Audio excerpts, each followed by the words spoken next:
Bravo ଯିବା ପରେ ସିଏସ୍କେର bowling coach ହୋଇପାରନ୍ତି ଏହି ତିନି ଖେଳାଳି।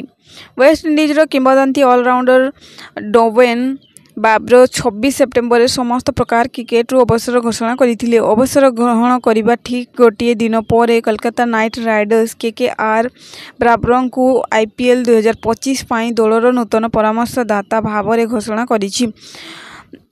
ଡୋୱେନ୍ ବ୍ରାଭୋ ଗତ ଦୁଇଟି ସିଜନରେ IPLରେ ଚେନ୍ନାଇ ସୁପର କିଙ୍ଗସର ବୋଲିଂ କୋଚ୍ ଭାବେ ଦାୟିତ୍ୱ ନିର୍ବାହ କରୁଥିଲେ। ଏବେ ପ୍ରଶ୍ନ ହେଉଛି, Chennai super kings bowling coach ଭାବରେ ଡୋୱେନ୍ ବ୍ରାଭୋଙ୍କ ସ୍ଥାନ କିଏ ନେବ? ତେବେ ଆସନ୍ତୁ ଜାଣିବା, କେଉଁ ତିନି ଜଣଙ୍କ ନାଁକୁ ନେଇ ଅଧିକ ଚର୍ଚ୍ଚା ହେଉଛି। ଭରତ ଅରୁଣ ବର୍ତ୍ତମାନ ପର୍ଯ୍ୟନ୍ତ Kolkata Knight Riders bowling coach ହୋଇସାରିଛନ୍ତି। ଆଶା କରାଯାଉଛି ଯେ ଯଦି ଡୋୱେନ୍ ବ୍ରାଭୋ ଜଣେ ପରାମର୍ଶଦାତା ଭାବରେ କେକେଆର୍କୁ ଆସୁଛନ୍ତି, ତେବେ ତାଙ୍କୁ ବୋଲିଂ ପ୍ରଶିକ୍ଷକ ମଧ୍ୟ ଦିଆଯାଇପାରେ। ଏଭଳି ପରିସ୍ଥିତିରେ 61 ବର୍ଷୀୟ ଭରତ ଅରୁଣ କେକେଆର୍ରୁ ବିଦାୟ ନେଇପାରନ୍ତି। ଅରୁଣ ପୂର୍ବରୁ 2014, 2016ରୁ ଏବଂ ପରେ 2017-2021ରୁ ଭାରତୀୟ କ୍ରିକେଟ ଦଳର ବୋଲିଂ କୋଚ୍ ଥିଲେ। ସେ 2024 ମସିହାରେ IPL ଚାମ୍ପିୟନ କେକେଆର୍ର ବୋଲିଂ କୋଚ୍ ଥିଲେ।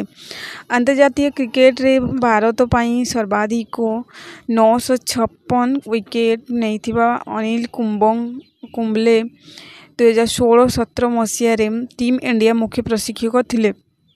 ସେ RCB ଏବଂ MIR ଜଣେ ପରାମର୍ଶଦାତା ରହିଛନ୍ତି ଏବଂ 2020-2022 ପର୍ଯ୍ୟନ୍ତ ପଞ୍ଜାବ କିଙ୍ଗସର ମୁଖ୍ୟ ପ୍ରଶିକ୍ଷକ ମଧ୍ୟ ରହିଛନ୍ତି। କୁମ୍ବଲେଙ୍କର କୋଚିଂରେ ଅଭିଜ୍ଞତାର ଅଭାବ ନାହିଁ, ତେଣୁ CSK ତାଙ୍କୁ ବୋଲିଂ କୋଚ୍ ପାଇଁ ଏକ ବିକଳ୍ପ ଭାବରେ ମଧ୍ୟ ବିଚାର କରିପାରିବ।